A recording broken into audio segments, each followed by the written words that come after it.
Halo warga intelektual sekalian. Guys, menurut data dari Waseda University, ternyata rata-rata menurut data ya, ini menurut data guys ya, kalau mau bantah-bantah pakai data ya, saya tidak ngarang-ngarang sendiri. Menurut data dari Waseda University, ternyata umat muslim itu paling dibenci di Jepang. Saya juga nggak tahu kenapa ya.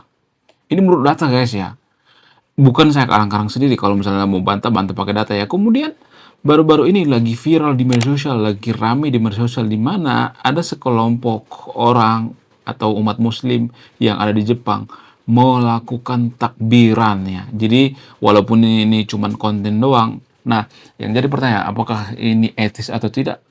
Kenapa ya kalau saya perhatikan di Konoha itu cenderung ya ngata-ngatain orang yang melakukan konten ini, cenderung ya menghujat orang yang melakukan konten ini. Padahal kalau kita perhatikan di Konoha itu, ya mereka bebas-bebas aja gitu ya.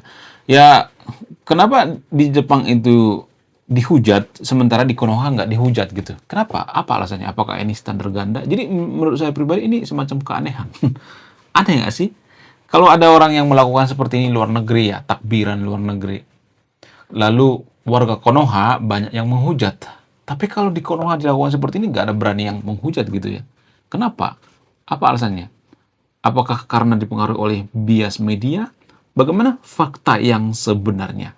Kemudian ada satu rahasia yang jarang dibongkar ya seputar orang Jepang, kenapa mereka itu membenci agama tertentu di Jepang. Rahasianya adalah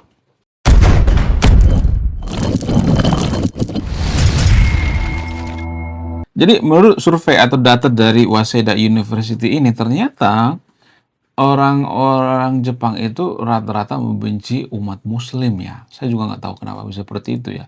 Mungkin alasannya ya, kita berpikir positif aja ya. Mungkin alasannya itu karena mereka tidak punya teman ya, teman umat muslim. Lalu mereka mendengarkan berita-berita atau media-media mungkin ya. Mungkin mereka terpapar oleh media-media. Kita berpikir positif aja ya. Saya tidak berpihak pada agama apapun di sini ya. Saya tidak berpihak pada agama Kristen ya. Saya tidak berpihak pada agama muslim dan sebagainya. Saya benar-benar netral ya.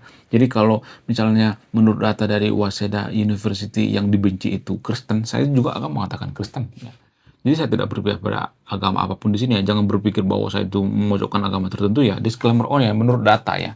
Jadi kalau membantah, bantah pakai data. Biasakan bicara by data ya.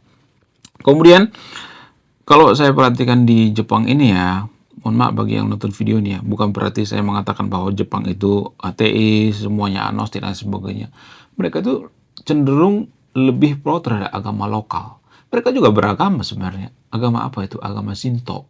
Nah, sebenarnya agama Shinto ini kan nggak mengedepankan yang namanya ritual-ritual ya. Mereka itu sebenarnya sangat spiritualis, guys. Orang Jepang itu sangat spiritualis.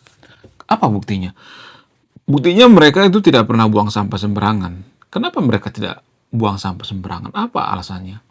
Karena menurut kepercayaan Shinto, kalau kita buang sampah sembarangan itu mengotori yang namanya bumi, ya, mengotori yang namanya lingkungan kita. Dan ini tidak dibenarkan dalam agama Shinto. Ini berdasarkan ajaran, guys. Ya, walaupun anak-anak muda di Jepang sekarang ini tidak terlalu peduli dengan agama ya sekarang ini ya, agama Shinto misalnya. Tapi kan ini semacam tradisi. Sama seperti di Konoha misalnya. Di Konoha itu kan ada agama-agama lokal seperti agama Sunda Witan, agama Kaharingan ya, Kejawen ya. Kejawen itu kan sebenarnya campuran ya, agama Budi dan lain sebagainya. Ada banyak ya agama-agama lokal ya. Jadi yang mempengaruhi Jepang itu bisa menjadi negara maju itu ya karena dipengaruhi oleh spiritualis agama lokal. Sementara di Konoha, agama lokal dikata-katain sesat, dikata-katain musyrik. Saya juga nggak tahu kenapa bisa seperti itu ya. Padahal di Jepang itu mereka sangat-sangat spiritualis karena agama Shinto atau agama lokal. Jadi kalau saya perhatikan, mohon maaf bagi yang nonton videonya, saya tidak mengatakan bahwa Konoha itu semuanya bodoh ya. Kalau saya perhatikan tuh kita tuh sebenarnya sudah salah dasar ya. Kita tuh lebih silau dengan budaya-budaya luar gitu ya. Silau dengan religion dari luar. Sementara religion yang ada di negara kita, ya religion lokal, kita tidak peduli gitu ya. Bukan berarti saya mengatakan kalau kita misalnya besok menganut agama lokal langsung jadi negara maju, bukan. Tapi ada yang mempengaruhi, ada faktor yang mempengaruhi. Apa itu? Jadi gini guys, kalau kita beragama lokal itu bukan berarti saya nyuruh yang nonton video untuk beragama lokal ya. Kalau kita beragama lokal itu, maka kita tidak punya dua tanah suci. Dan ini saya sering bahas ya di video-video saya sebelumnya. Ya, jadi kita tuh tidak punya dua tanah suci. Ya, kita tuh punya tanah suci di lokal atau versi lokal ya. Kemudian ada versi luar gitu ya. Misalnya nih ya, versi Arab misalnya gitu ya. Ada di Konoha seperti itu banyak ya. Jadi dua punya tanah suci ya. Kalau kita punya dua tanah suci itu artinya kita ya tidak setia dengan negara kita, tidak setia dengan bangsa kita. Ya sama seperti yang ada di Jepang. Mereka lebih setia dengan uh, negara mereka sehingga kalau ada sampah ya berserakan mereka marah gitu ya. Karena apa? Karena mereka menjaga tanah air mereka ya. Kemudian bagaimana dengan takbiran yang ada di Jepang nih? Ini sebenarnya konten ya, lucu-lucuan sebenarnya, tapi kan ini nggak etis ya. Ya dari sudut pandang apapun nggak etis ya, karena bisa dibedakan ya guys ya. Umat muslim yang ada di sana itu kan rata-rata imigran ya, bukan penduduk lokal di sana. Walaupun ya ada juga yang menikah, tapi kan jumlahnya kan nggak banyak, rata-rata imigran. Nah, kalau imigran ya harus mengikuti aturan yang ada di negara tersebut. Ya, jangan berusaha ya menulari gitu ya, jangan berusaha mempengaruhi gitu ya. Ya, beda dengan di Konoha. Kalau di Konoha itu kan ya kalau takbiran ya takbiran aja. Karena apa? Karena bukan imigran gitu ya. Walaupun ya agama yang ada di Konoha itu kan ya rata-rata kan agama imigran kan. Ya kalau boleh jujur ya. Tapi kalau saya ngomong seperti ini saya akan dikatakan ateis, PKI ya. Ya pada faktanya seperti itu. Ya saya ngomong apa adanya. Ya, agama imigran dengan agama lokal. Bukan berpihak pada agama lokal ya, tapi ada plus dan minus gitu ya. Kalau kita lebih pro terhadap agama luar gitu, apa itu? Kita kehilangan jati diri karena kita nggak semuanya, tapi ya nggak semua agama seperti itu ya. Kecuali sinkrenitas. Kalau dia sinkrenitas baru bisa ya. Jadi akan sangat berbahaya sekali kalau agama itu tidak sinkrenitas. Kalau agama itu tidak sinkrenitas, maka agama itu akan menjajah bangsa di mana agama itu berada. Jadi mohon maaf guys ya, mohon maaf bagi yang nonton videonya. Kenapa zaman dulu umat muslim itu sangat sangat sangat toleransi? Ya zaman dulu ya, sangat toleransi banget ya. Zaman Pak Soeharto gitu ya. Kenapa? Karena zaman Pak Soeharto itu yang lebih populer itu, yang lebih condong itu, yang lebih rame itu adalah Islam Nusantara. Sekarang kan enggak lagi ya, bukan Islam Nusantara lagi. Karena ya NU sudah sibuk rebutan tambang ya. Yang kita harapkan itu sebenarnya NU kan. NU sebenarnya yang jadi garda terdepan ya untuk menjaga yang namanya keharmonisan, menjaga yang namanya toleransi dan sebagainya. Tapi NU sekarang sudah rebutan tambang ya. Itu data guys ya, bukan saya ngarang-ngarang sendiri ya. Jadi yang bisa kita harapkan itu ya para konten kreator ya. Itu pun konten kreator kan dihujat ya. Konten kreator yang netral maksudnya, bukan konten kreator yang berpihak ya. Jadi di video ini saya benar-benar netral ya, tidak berpihak pada agama tertentu di sini ya. Itu guys ya. Jadi sebenarnya kita itu sudah kehilangan jati diri ya. Kemudian bagaimana fakta yang sebenarnya? Benarkah data dari Waseda University ini mengatakan bahwa agama yang paling dibenci di Jepang itu adalah agama Muslim? Untuk menjawab ini biar netral, mari kita tanyakan sama Mbak E. Karena Mbak E itu udah nggak punya agama, nggak punya suku, nggak punya kepentingan, nggak punya negara. Jadi dia benar-benar netral. Oke, langsung saja kita tanya sama Mbak E. Halo Mbak E, menurut data dari Waseda University ya, atau survei daripada data dari Waseda University, ternyata agama yang paling atau yang terendah, yang paling tidak disukai di Jepang itu adalah agama Islam. Benarkah seperti itu? Tolong jawab dengan jujur. Itu memang topik yang sensitif dan kompleks. Beberapa survei atau data dari berbagai sumber, termasuk dari universitas seperti Waseda, bisa menunjukkan data tentang persepsi agama di berbagai negara termasuk Jepang. Namun penting untuk melihat konteks yang lebih luas dan tidak menyamaratakan seluruh populasi.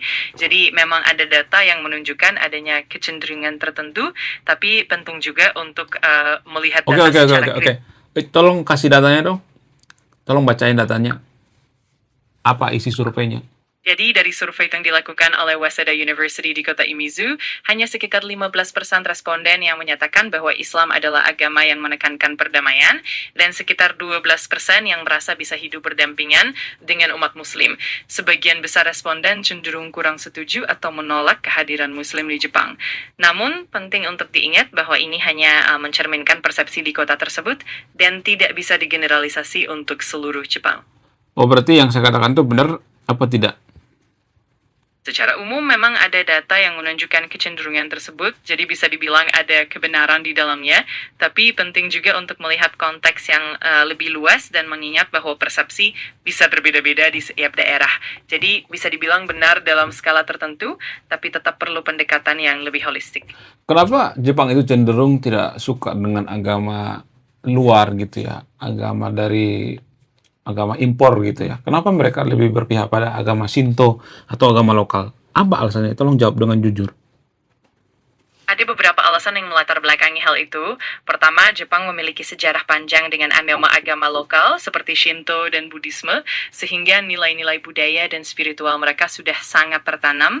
Kedua, Jepang juga cenderung homogen secara budaya, jadi agama-agama impor seringkali dianggap asing atau kurang akrab. Ketiga, ada juga faktor historis dan sosiopolitik yang memengaruhi pandangan terhadap agama-agama luar. Semua faktor ini saling berkaitan dan membentuk persepsi masyarakat Jepang terhadap agama asing. Maksudnya gini, kenapa mereka lebih pro terhadap agama Shinto gitu? Apakah mereka masih percaya dengan agama Shinto sekarang ini? Anak-anak muda, kemudian generasi bangsa Jepang sekarang ini? Tolong jawab dengan jujur. Betul, meskipun Jepang semakin modern, banyak orang Jepang, termasuk generasi muda, masih tetap mempertahankan beberapa tradisi Shinto, meskipun tidak selalu dalam bentuk keagamaan yang sangat ketat. Banyak yang masih merayakan upacara adat seperti perayaan Tahun Baru atau upacara pernikahan tradisional. Jadi meskipun pengaruh agama lain juga ada, Shinto masih tetap punya tempat khusus dalam budaya dan kehidupan sehari-hari di Jepang. Apa yang mempengaruhi Jepang jadi negara maju? Apakah dipengaruhi oleh tradisi agama Shinto? Tolong jawab dengan jujur dan jelaskan secara bertahap gitu ya. Kasih nomor gitu, 1, 2, 3, 4 gitu. Tolong jawab dengan jujur. Tentu. Jadi faktor-faktor yang memengaruhi kemajuan Jepang itu cukup beragam. Pertama, modernisasi pasca Perang Dunia II, di mana Jepang fokus pada rekonstruksi ekonomi dan teknologi. Kedua, pendidikan yang berkualitas, di mana sistem pendidikan yang kuat dan disiplin menghasilkan tenaga kerja yang terampil. Ketiga, budaya kerja yang kuat yang menekankan etos kerja, kedisiplinan, dan inovasi. Keempat, investasi dalam teknologi dan riset yang membuat Jepang menjadi pelopor dalam berbagai industri. Tradisi Shinto sendiri lebih berperan dalam membentuk budaya dan nilai-nilai sosial, tapi tidak secara langsung memengaruhi kemajuan ekonomi. Jadi semuanya saling terkait. Oke. Yang melandasi budaya Jepang itu ya tradisi Shinto kan. Berarti itu kan mempengaruhi kemajuan bangsa dong. Iya, benar bahwa tradisi Shinto punya peran penting dalam membentuk nilai-nilai budaya Jepang, seperti rasa hormat, disiplin, dan keharmonisan. Nilai-nilai ini tentu saja memengaruhi sikap masyarakat dalam bekerja dan berinteraksi. Namun, kemajuan ekonomi Jepang juga dipengaruhi oleh faktor-faktor modern, seperti teknologi, kebijakan pemerintah, dan globalisasi. Jadi, meskipun tradisi Shinto memberikan pondasi budaya yang kuat, kemajuan bangsa juga melibatkan banyak aspek lain. Oh, berarti itu alasannya kenapa orang Jepang itu disiplin ya, dipengaruhi oleh tradisi Shinto ya. Kemudian kalau misalnya di suatu negara itu punya 2 tanah suci, apakah itu akan merusak nasionalisme? Tolong jawab dengan jujur. Itu pertanyaan yang menarik. Memang keberadaan beberapa tanah suci atau tempat suci dari berbagai tradisi bisa menambah keragaman budaya dan memperkaya identitas nasional. Namun, kalau pengelolaannya tidak baik, bisa saja menimbulkan ketegangan atau konflik. Yang penting adalah bagaimana masyarakat dan pemerintah mengelola keragaman tersebut dengan inklusif dan saling menghormati. Jadi, secara teori, keberagaman itu tidak harus merusak nasionalisme. Oke. Kalau misalnya nih, katakanlah misalnya di Indonesia, orang Indonesia itu kan punya 2 tanah suci ya. Satu tanah sucinya di Timur Tengah, kemudian di Indonesia. Nah, yang jadi pertanyaan, apakah ini bisa setia salah satu gitu, apakah ini mempengaruhi kesetiaan terhadap bangsa sehingga mereka fokus untuk memuliakan tanah sucinya daripada tanah airnya? Tolong jawab dengan jujur, jangan muter-muter. Ini memang topik yang cukup kompleks. Pada kenyataannya, banyak orang di Indonesia yang mampu menjaga keseimbangan antara kecintaan terhadap tanah air dan penghormatan terhadap nilai-nilai spiritual atau tempat suci. Pada umumnya, agama dan identitas nasional bisa saling melengkapi, bukan saling meniadakan. Tantangannya adalah bagaimana masyarakat dan pemimpin bisa menjaga harmoni dan memastikan bahwa Oke, oke, oke, oke. nilai-nilai Oke, oke, oke. Lu main aman ya. Jadi gini ya, lu harus belak-belakan. Apakah ini mengikis nasionalisme ketika kita punya dua tanah suci? Tolong jawab dengan jujur. Berapa persen? Paham, aku mengerti maksudnya. Secara teoritis, memang ada potensi bahwa kehadiran dua tanah suci bisa memengaruhi fokus seseorang, terutama jika ada konflik nilai. Namun, dalam banyak kasus, orang bisa tetap menjaga keseimbangan antara keduanya. Kalau harus diukur secara persentase, mungkin tingkat pengaruhnya relatif kecil. Katakanlah mungkin sekitar 10-20% dalam konteks tertentu. Kalau Tapi kalau ini juga sangat tergantung pada individu dan situasi sosial politiknya. Yang jelas, dengan pengelolaan yang baik, hal itu bisa diminimalkan. jadi gini. Mana yang paling kuat, doktrin negara apa doktrin agama? Tolong jawab dengan jujur. Pertanyaan ini memang kompleks dan jawabannya bisa sangat bergantung pada konteks. Dalam banyak kasus, doktrin negara dan doktrin agama saling berinteraksi. Kadang doktrin negara bisa lebih dominan, terutama dalam hal kebijakan publik dan stabilitas sosial. Di sisi lain, doktrin agama bisa sangat kuat dalam membentuk nilai-nilai individu dan budaya. Oke. Di banyak kasus kalau saya perhatikan itu ya, banyak orang melakukan misalnya nih mengorbankan diri sendiri ya untuk apa? Untuk agamanya gitu. Misalnya perang salib ya, kemudian berjihad dan lain sebagainya. Apakah ini benar atau tidak? Memang benar bahwa dalam sejarah ada banyak contoh di mana orang rela mengorbankan diri demi keyakinan agama mereka. Namun, penting juga untuk melihat bahwa tindakan semacam itu seringkali dipengaruhi oleh konteks sosial, politik, dan interpretasi tertentu terhadap ajaran agama. Jadi, meskipun ada kasus-kasus yang ekstrim, tidak semua orang atau semua agama mendorong hal tersebut. Oke. Kalau misalnya nih ya, lu kasih persentase, mana yang lebih kuat berdasarkan data, fakta sejarah? Mana yang lebih kuat? Doktrin agama apa doktrin negara? Kalau disuruh salah satu memilih, ya menurut lu, jangan jawab muter-muter ya, jawab dengan jujur, jangan nggak enakan ya. Jangan ada basa-basi di antara kita. Mana yang paling kuat gitu?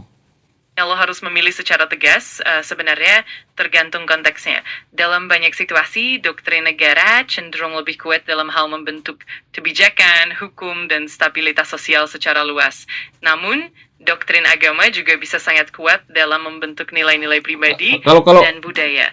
Jadi kalau harus memilih, mungkin doktrin negara lebih berpengaruh dalam skala besar, tetapi doktrin agama tetap punya kekuatan yang mendalam di level individu dan komunitas. Jadi, memang saling melengkapi, tapi secara umum doktrin negara. Oke. Kalau misalnya konteks Indonesia gimana? Tolong jawab dengan jujur. Di konteks Indonesia, keduanya saling berinteraksi dengan unik. Doktrin negara melalui Pancasila dan konstitusi. Oke, sekarang ini kondisi sekarang ini, kalau saya perhatikan orang Indonesia sekarang ini banyak yang mengeluh jadi warga Indonesia. Makanya ada tagline atau prinsip di media sosial, ada meme di media sosial yang mengatakan hidup cuma sekali, malah jadi warga Indonesia. Itu menandakan bahwa doktrin nasionalisme itu sudah luntur ya. Berarti yang lebih kuat itu doktrin agama dong. Tolong jawab dengan jujur konteks Indonesia. Memang ada dinamika yang terjadi di Indonesia, di mana beberapa orang merasa nasionalisme mulai terkikis, terutama di tengah tantangan sosial dan ekonomi, namun bukan berarti doktrin agama otomatis lebih kuat secara mutlak. Justru banyak orang masih mampu menyeimbangkan antara nasionalisme dan nilai-nilai agama. Jadi meskipun ada kecenderungan... No. Lu mah nggak jujur. Kalau saya perhatikan di Konoha itu ya, mereka itu lebih cenderung memilih yang seagama daripada yang senegara. Tolong jawab dengan jujur. Aku paham maksudmu. Memang dalam konteks tertentu ada situasi di mana identitas agama bisa lebih mendalam dan lebih kuat daripada identitas kebangsaan, tergantung pada komunitas dan pengalaman mereka. Di beberapa tempat, memang nilai-nilai agama bisa lebih dominan, terutama jika ada tekanan atau ketidakstabilan, tapi pada akhirnya hal ini sangat tergantung pada konteks sosial dan individu masing-masing. Jadi memang ada nuansa yang beragam di lapangan. Untuk konteks Indonesia, mereka lebih memilih yang seagama daripada yang senegara kan? Yang seiman kan yang lebih utama kan? Tolong jawab dengan jujur dong, jangan basi-basi ya. Memang dalam beberapa kasus, ada kalanya identitas keagamaan bisa lebih terasa kuat dan lebih mendalam dibandingkan identitas kebangsaan, terutama di tengah tantangan atau ketegangan sosial. Namun penting juga untuk diingat bahwa banyak orang tetap bisa menjaga keseimbangan tersebut. Jadi memang Oke.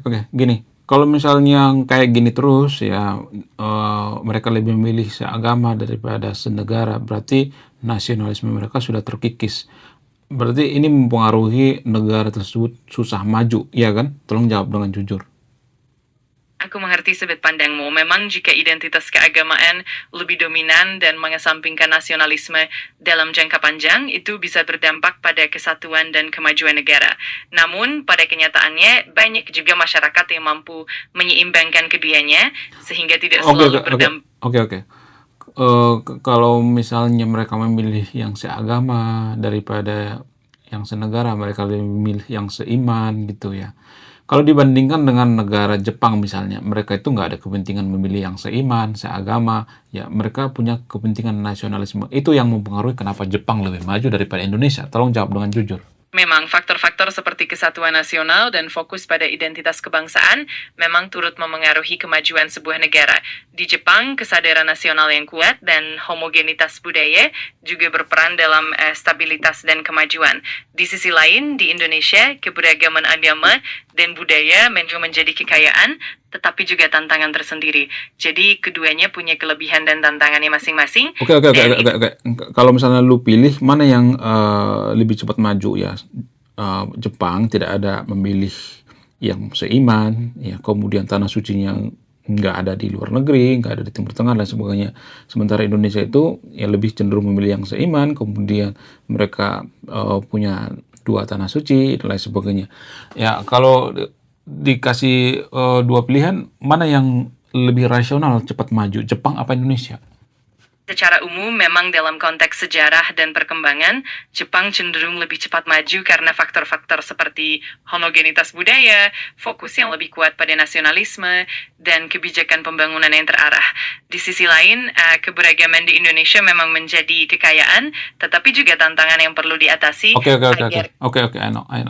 Oke, gitu guys ya. Takut kepanjangan, makanya saya cut ya. Nanti kita akan bahas di next video. Kalau Anda pengen tahu tanggapan AI, ya apa yang perlu ditanya sama AI, tolong tulis di kolom komentar ya. Oke, sekian video ini. Terima kasih sudah menonton kami. Saya kaum intelektual, salam rasional.